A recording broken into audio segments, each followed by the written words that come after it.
Hello, and welcome to Anime Audio Commentary. Today I'll be commenting on Episode 2 of Code Geass R2. If you'd like to watch along, then start watching now.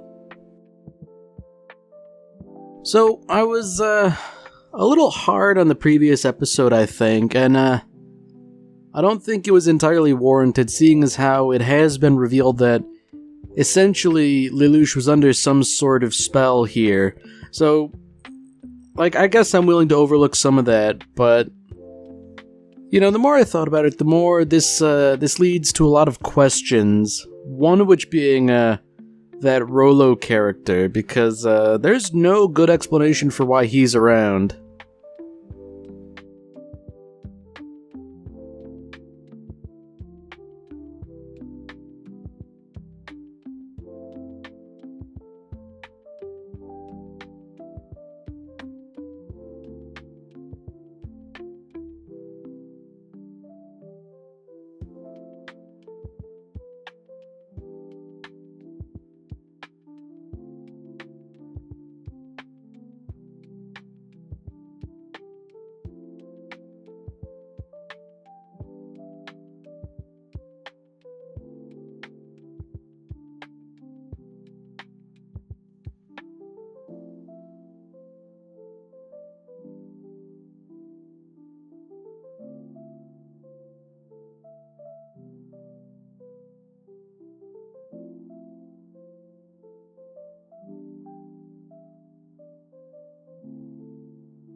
So now that I really started thinking about it, I think it's also probably a big cause for concern that Nunnally isn't around. It's probably a good thing she's not, here at the Babel Tower, but, we haven't seen much of her, and last we were aware she was being kidnapped, which is no good. And, something that hadn't sat well with me was the business with Shirley, because it seems like she and Lelouch know each other again. Which sort of indicates to me that if somebody put them under a Geass or something like that, this person would have to have been aware of Lelouch and his relationship with her before. Oh, okay, so Kellan, she witnessed some of this, so she knows what's going on. Okay, yeah, that checks out. Nothing definitive really happened. They didn't really shoot each other fatally.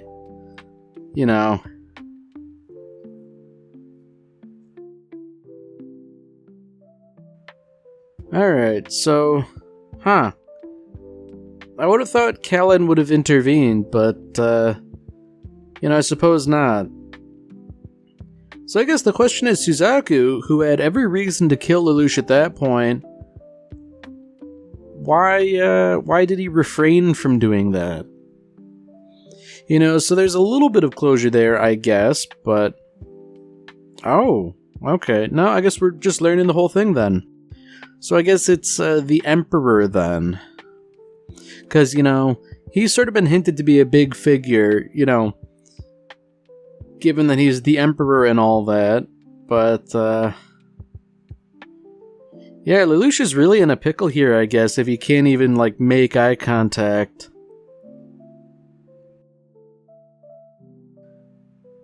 So this is interesting. Suzaku is, I hesitate to say arrogant, but brash enough to say, look, just make me a knight of the round here. That's a pretty big ask, I'd imagine. Although he seems to be, I guess, displaying qualities that the Emperor appreciates,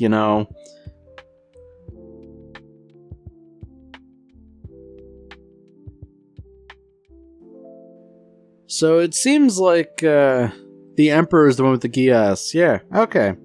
So that's very interesting. Not merely one eye, but two. And I guess this also explains Nunnally. He's saying, like, yeah, no, forget about her. Don't worry about that. But this doesn't really answer the question of what happened to her. Because, like, surely she wouldn't have been put to death or anything, right?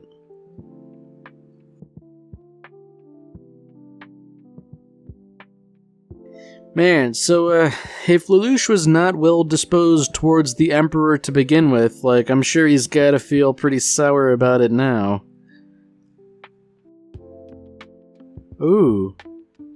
So that's interesting. So C2 is not involved with the Emperor at all. At least insofar as, giving him a Geass or anything. And Nunnally's still just missing in action, which, that's probably not a good sign.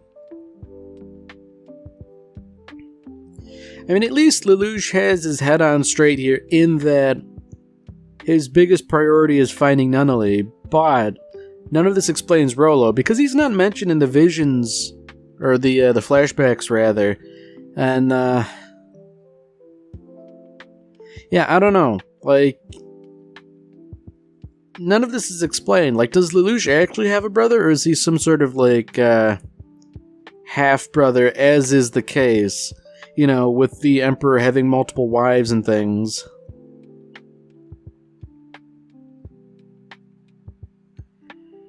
Ooh, rookie mistake on this guy's part, getting out. Like, ooh dear. So unfortunately for him, this is going to give Lelouch access to a nightmare frame and probably the ability to slip out of here.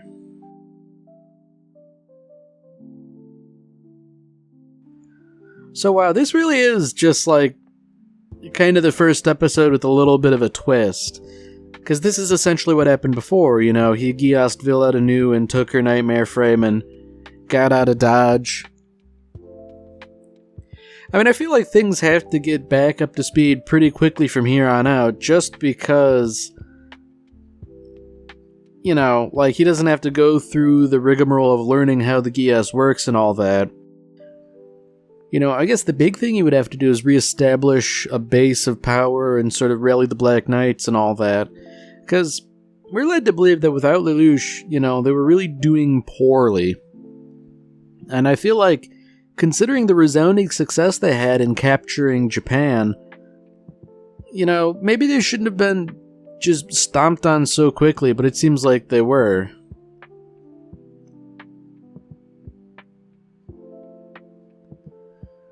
Oh dear. Yeah, it's a rather atrocious thing to do, to just sort of hunt down civilians when you're sitting nice and cozy in a nightmare frame. I mean, that's, even so, that's rather a horrible way to die, to get cooked within your nightmare frame like that, but, I don't know, I guess that's kinda what you get.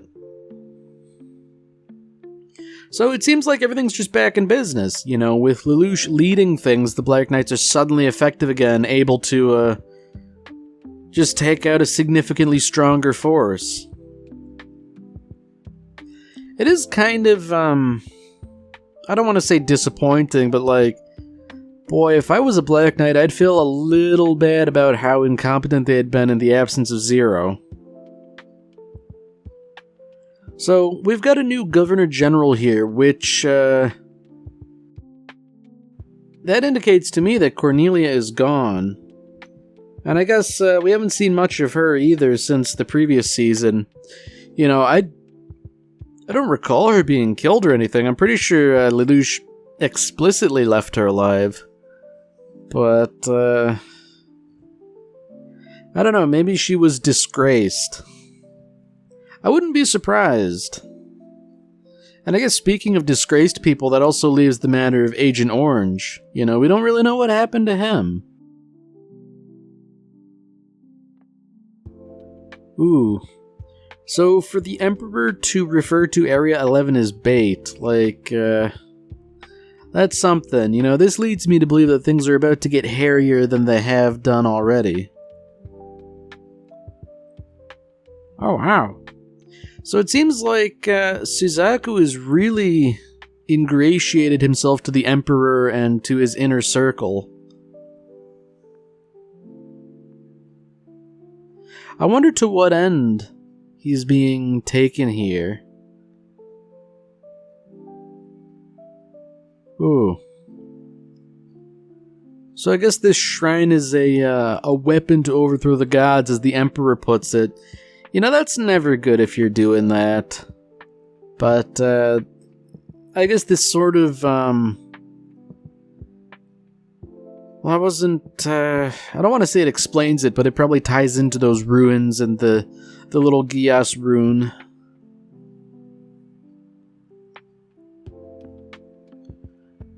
Oh, this is a difficult question. You know, it's like, look, you know, you have to explain the Geass to me right now. Did you use it on me? It's like, oh boy, Catelyn, do you really want to know the answer? And I mean, like, the truth is, like, yes, he did use it, but not to influence her to his side. It was more just to, like, interrogate her lamely before he knew the true limits of it, and essentially wasted it. Now I wonder if he's deliberately trying to play on her sympathies here. Because that would be, that'd be a rather shrewd thing to do, and I wouldn't put it past Lelouch, but, you know, given that the state he's in, I don't know. Man, so, I feel like he shouldn't have called attention to the bunny suit, you know, just like, you've only made it awkward by acknowledging it.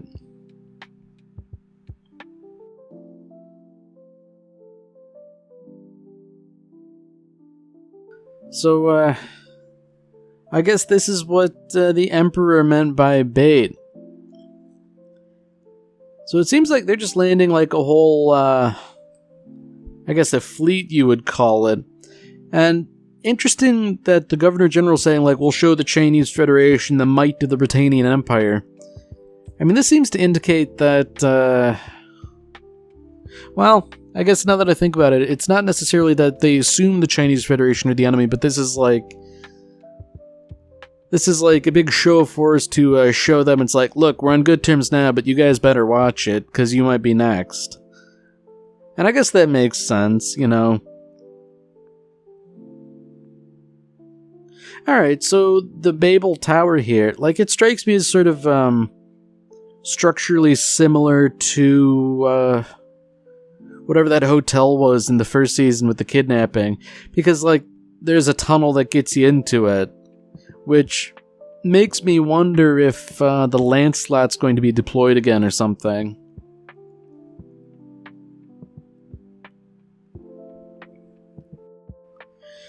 You know, it is interesting that a lot of events seem to be sort of occurring again, but slightly differently. I'm wondering how deliberate that is, if there's sort of like this theme of like, you know, history doesn't exactly repeat, but it does rhyme. Yeah, so it seems like things are really starting to hit the fan. You know, just when Lelouch showed up and things started to be kind of okay for the Black Knights, it's rather unfortunate. And I feel like if he doesn't get things under control, this is really going to shake the faith of his pawns, the faith that they have in him.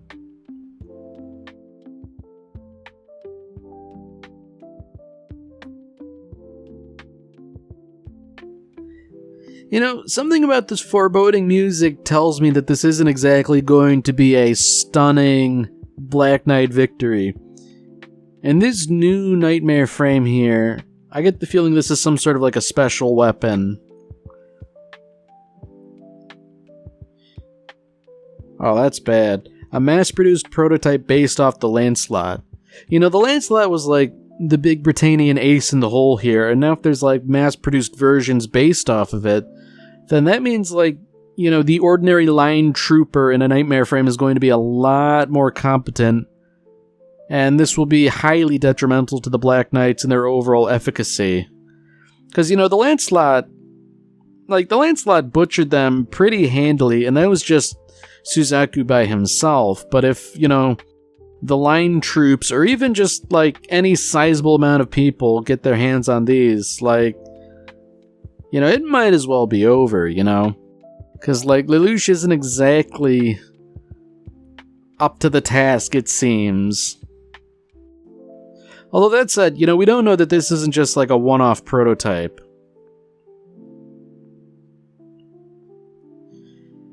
I mean, I guess Lelouch sort of surmises it's not Suzaku, which could be the case, but we don't know that for certain. Like, sure, Suzaku's off in that bizarre temple place, but that doesn't mean he couldn't have deployed.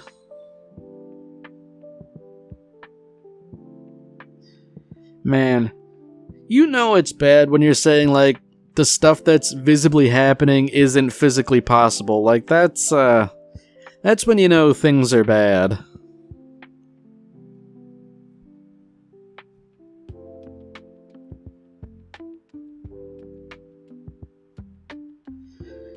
So it seems like this Captain Urabe guy, like, he's intending to sacrifice himself, which, there's something laudable in that, but I feel like maybe there might have been another way.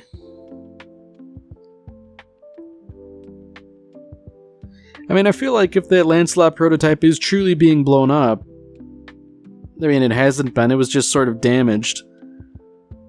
I was gonna say if it was blown up, it surely couldn't have been Suzaku, but, man, it's not clear.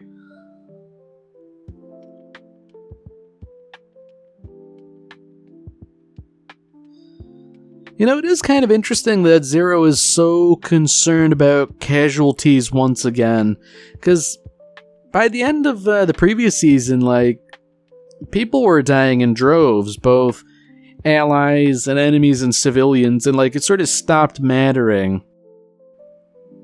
I guess, the scale of the conflict has been reduced so that, like, even the loss of one ally is meaningful again. I mean, it's also telling that he is just sort of demolishing a building, too. Like, how interesting that Babel Tower was knocked down.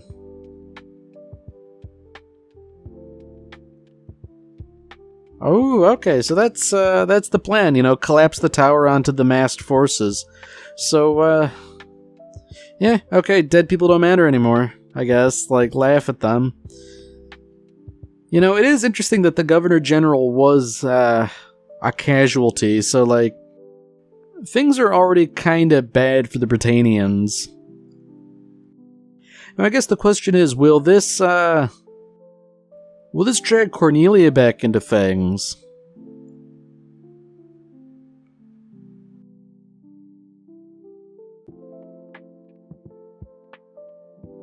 Okay, so this guy is sort of like stepping in as acting commander on behalf and on the authority of the Princess Cornelia.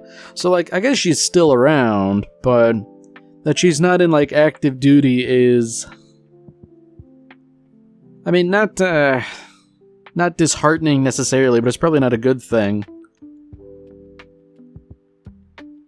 Alright, so this is something, Lelouch is showing back up in his Zero persona. It's interesting that his appearance is enough to sort of, like, shake some of the people here. And, like, it makes sense, they sort of assumed he was dead and some time went by.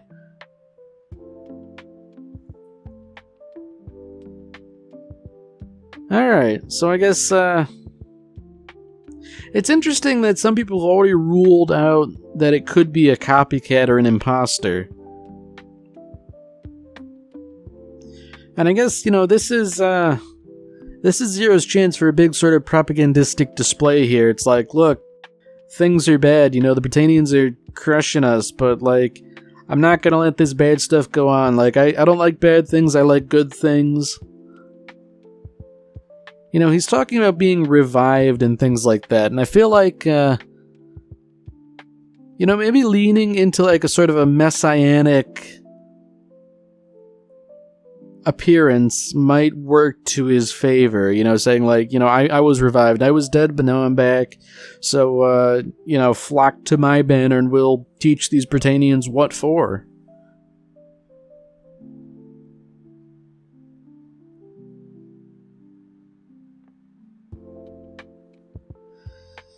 Man, I'm still just marveling at the idea that they decided to name a tower after the Tower of Babel. Like, that's That's just tempting fate, you know? Like, that's really not a good idea. Ooh. So Suzaku, at least he's sort of somewhat his old self in that he doesn't want to violate the law if it's avoidable, but, I mean, he's certainly not exactly like he was in the beginning. He's far less idealistic. And, you know, I feel like you can't really blame the guy for that being the case. I guess it's also interesting that Zero has sort of allied with the Chinese Federation, at least temporarily.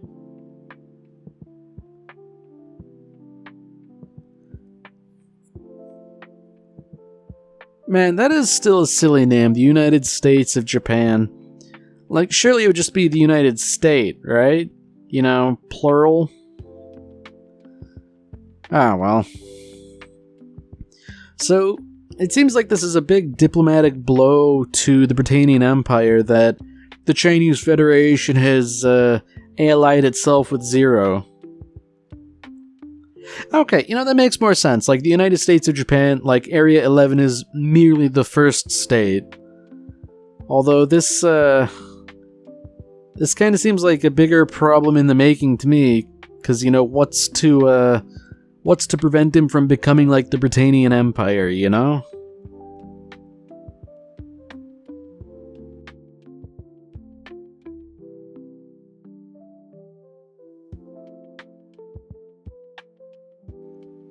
So it's interesting that there are those among the Chinese Federation who are a little bit unsure about how allying with Zero will help them.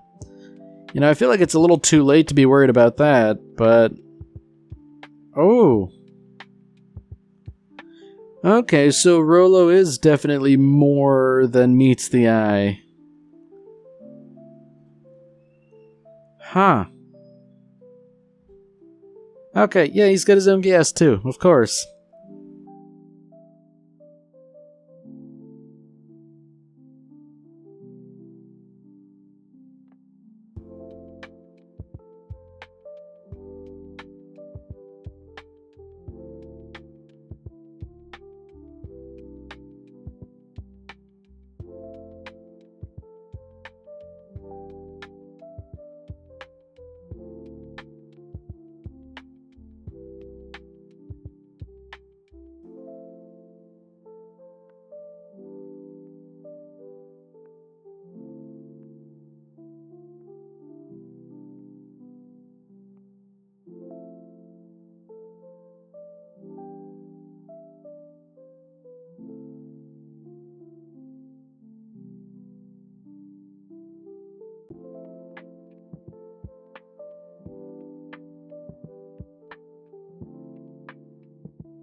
Alright, well that's it for this episode.